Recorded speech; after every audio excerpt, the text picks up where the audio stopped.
Hello, Desert Edge. Today is Friday, April 3rd, 2020. We hope everybody is staying healthy out there. DETV At Home edition begins right now.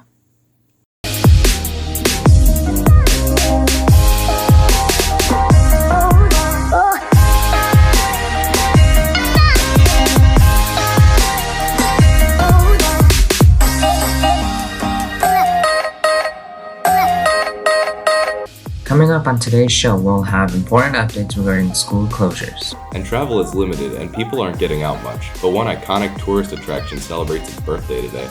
And Brad will have a recipe that is easy to make and sure to spice up your time at home. All that and more is coming up on today's show. Good morning, Desert Edge. I'm Caillou Carlos. And I'm James Beaumont. We're excited to get DETV back up and running. Each Friday, we will be bringing you DE-related news right here from our own homes. More importantly, we're hoping that all of you are staying safe during these times. Let's get started with today's announcements. Many of you already heard Desert Edge and all schools in Arizona will be closed for the remainder of the 2020 spring semester, per executive order by Governor Ducey. The order came around 9 a.m. on Monday of this week and was shortly followed by a statewide stay-at-home order. Our order takes a uniquely Arizona approach.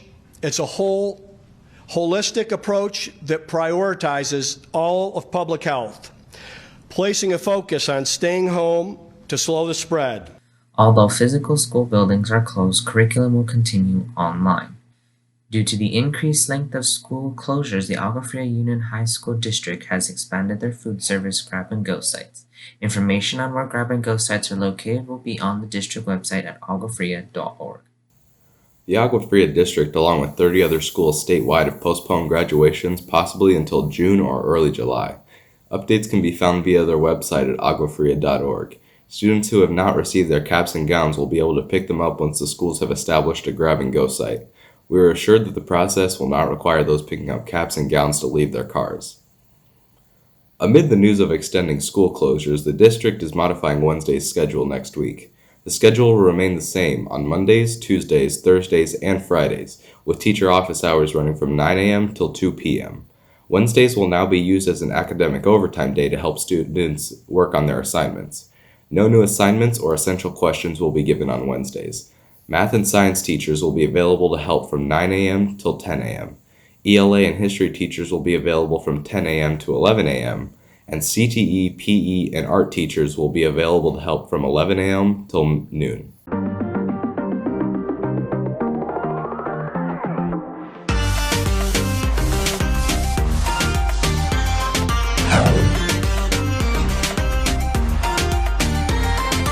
A lot has been happening on the national, state, and district level regarding school closures. Andrew Caldwell joins us now with Mrs. Jones to find out just what our school administration has been dealing with. Andrew? Ms. Jones, the transition to online learning has been tough for some students.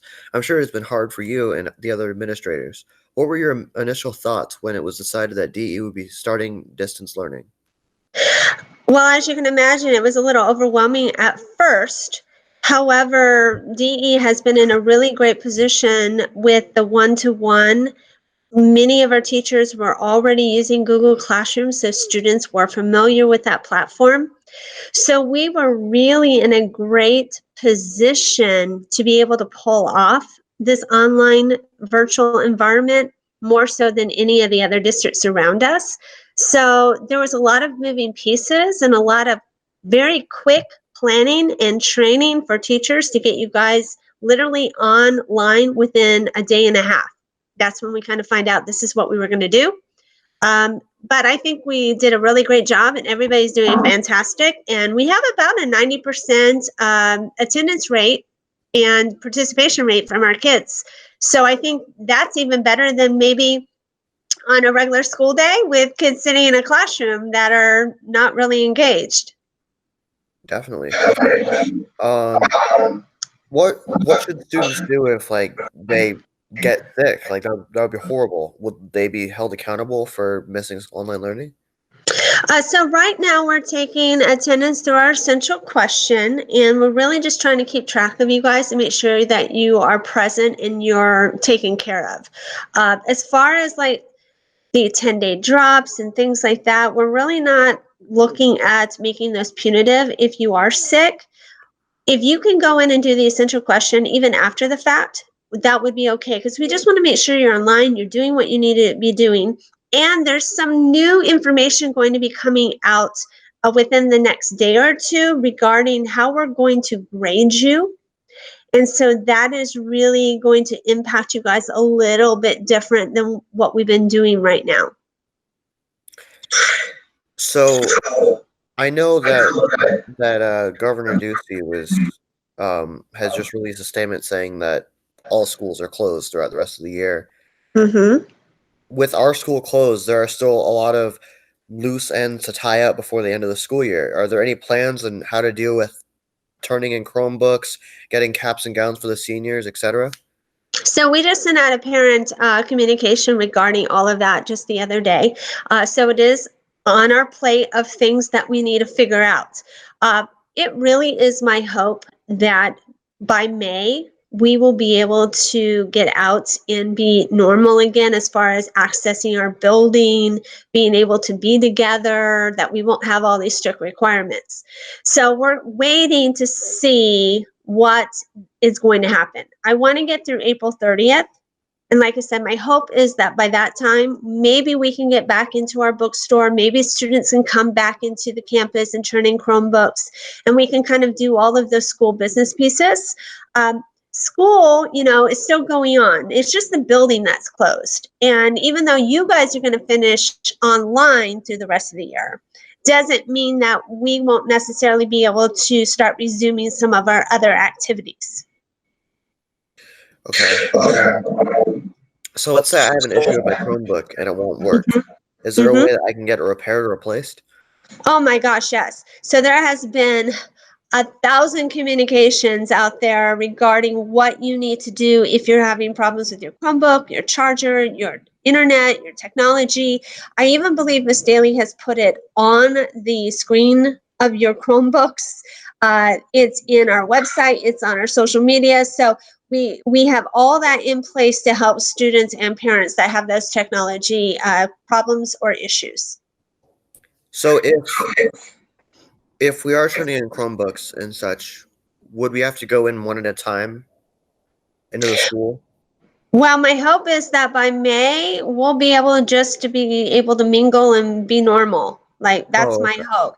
Like So, going back into school, yeah, like every other school the year. building would be open. The only thing that would be different was you being online still in your classes, but maybe perhaps we could even start having some open gyms again, like just trying to get things back to normal. My hope is like with senior awards night. How cool would it be if we could still do that in the Performing Arts Center as normal, even though school's still resuming online? But only time will tell. But if we can't go back, then we will start communicating and devising some plans for that. But I don't want to get ahead of myself. There's so many moving pieces that I'm trying to stay in the moment and do what we need to do right now, that I want to wait before we start doing all this craziness, and then we don't need it because we're allowed to go back. And finally, what have you been doing to work recently while we were off school? Oh my goodness gracious. I think I have worked harder being at home in the last 3 weeks than I do being on campus with all of you around us. With lots of meetings, lots of planning, a lot of decision making. Like I said, we had to figure out the online learning platform. Then we had to decide on the assessments. Now we're looking at grading. Are our kids okay? How are the counselors? How are the teachers? I mean, it's endless. And you have graduation, you got prom questions, you have tryout questions, you have athletic questions. So there's a ton of things, and working from home is just really weird. But I'm working like 24/7 because I need to be here for everybody, which is great, and that's what I want to do for everyone. But it has been a little exhausting as well. But we're doing great. We really, really are. I'm very, very proud of all the staff, the students in our community, and how we have really come together. And we're rocking it. We're the leaders of the state right now. Doug Ducey, the superintendent of public instruction, Hoffman, they're giving us shout outs on the news. So, we got this. Thank you so much for being on the show today, Ms. Jones. I hope the rest of your day is amazing. I'm Andrew Yours too. Caldwell, reporting for DETV. Have a lovely day, and back to you guys at home.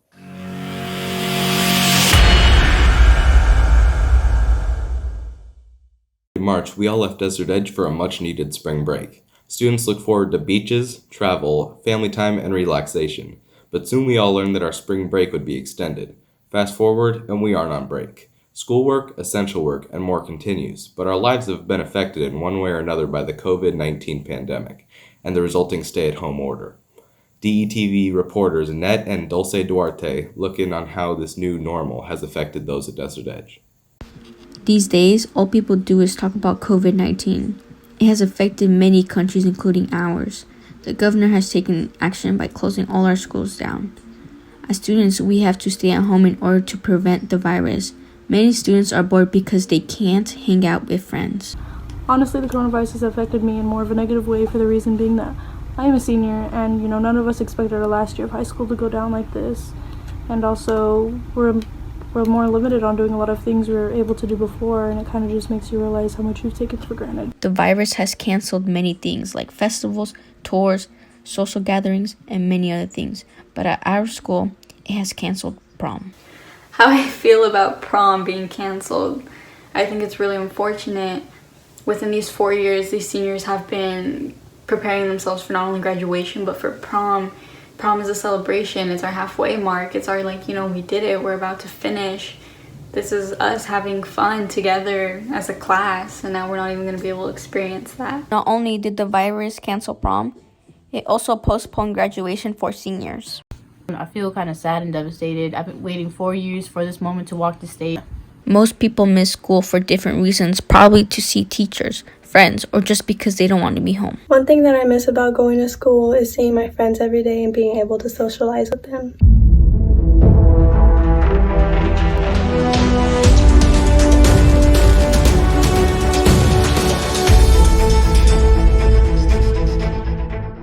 Now it's time to get updated on what's been happening in the world. Our news anchor, Celeste Olivas, has been checking in on the news feeds for the latest stories. What have you found, Celeste?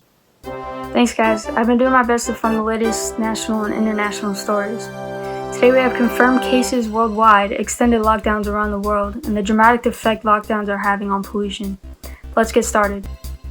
Meanwhile, several countries are taking action into stopping the spread of COVID-19.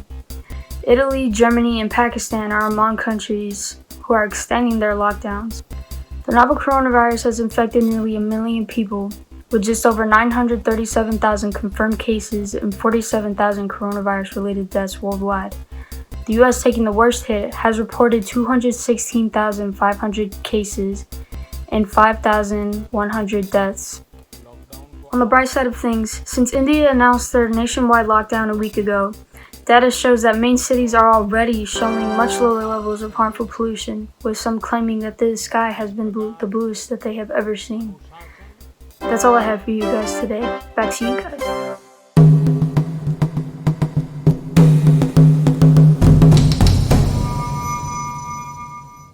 With the coronavirus running rampant around the world, travel has been limited, and some iconic tourist attractions are without hundreds of visitors. Our historian Vaughn Hoprich is here to talk about the famous tourist attraction and how it was created. Vaughn? Thanks. Welcome to This Week in History. Today we look back to 1889, where this Tuesday the Eiffel Tower officially opened. A little known fact about the Eiffel Tower is similar to the American Statue of Liberty, the tower was made as a gift to honor the centennial anniversary of the French Revolution, just like how the Statue of Liberty was made to honor the American Revolution.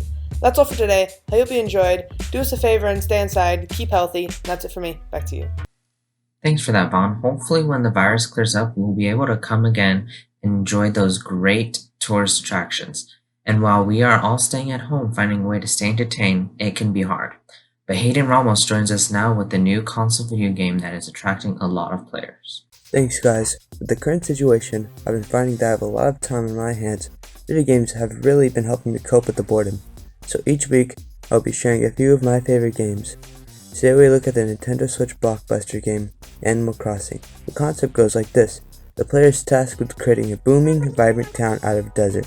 There are plenty of things to do on this island like catch bugs, chop down trees, or even dig up fossils. The game allows online play, letting players join a friend's island. Major critics like IGN gave Animal Crossing a 9 out of 10, Metacritic gave it a 91 out of 100, and a Game Informer gave it 9 out of 10. Altogether, the average score comes in at 9.03 out of 10. And 90% ain't bad. I'll tell you guys more, but I need to get back to my desert island. Back to you guys. Few may know that our Scorp Talk host Bradley Downs is also quite a chef.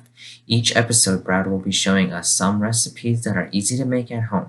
Today, Brad shows you how to make a spicy favorite. Brad?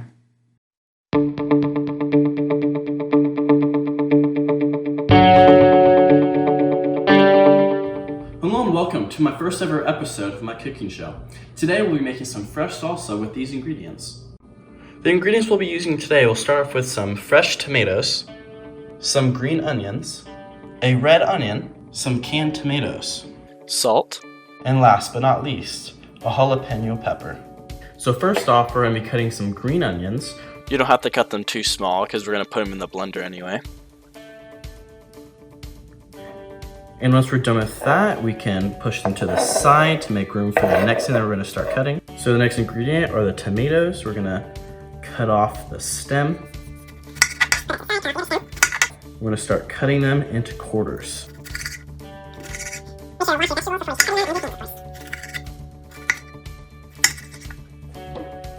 After that, we're going to go ahead and fit them into the blender cup. And along with that, we're going to put in the green onions that we cut earlier. Then we'll move on to the next ingredient. Next ingredient being a red onion, we're going to peel off one layer.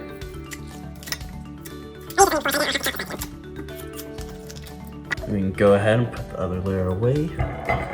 Go ahead and break it up.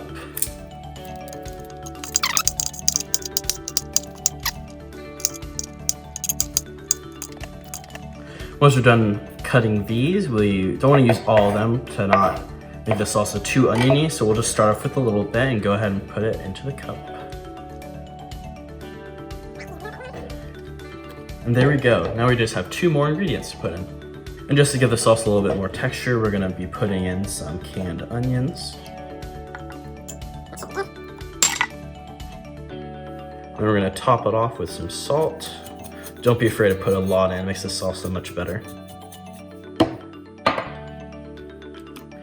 And now to our final and most important ingredient, jalapeno. And make sure to put some gloves on so you don't accidentally touch your face and have it burn. So first off, we're going to cut off the stem, we're going to cut it in half, and then cut it in a fourth.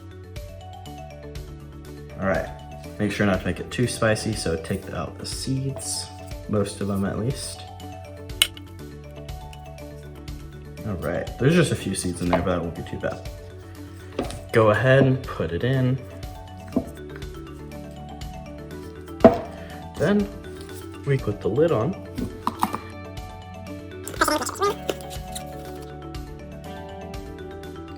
Then we can go ahead and put in the blender. Should be good. And finally, we'll be putting it into the separate container. So we'll go ahead, mix it up, put it out. You know, I'm not sure that consistency is right. We'll get a spoon, just make sure.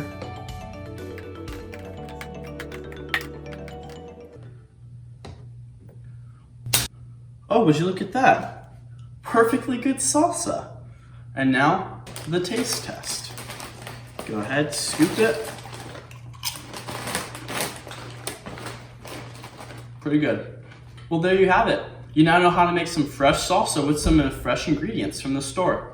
And make sure to stay safe out there, make sure to wash your hands, and thank you for watching. That does it for today. Remember, you can send us requests, suggestions, story ideas, and announcements to detv2012@gmail.com.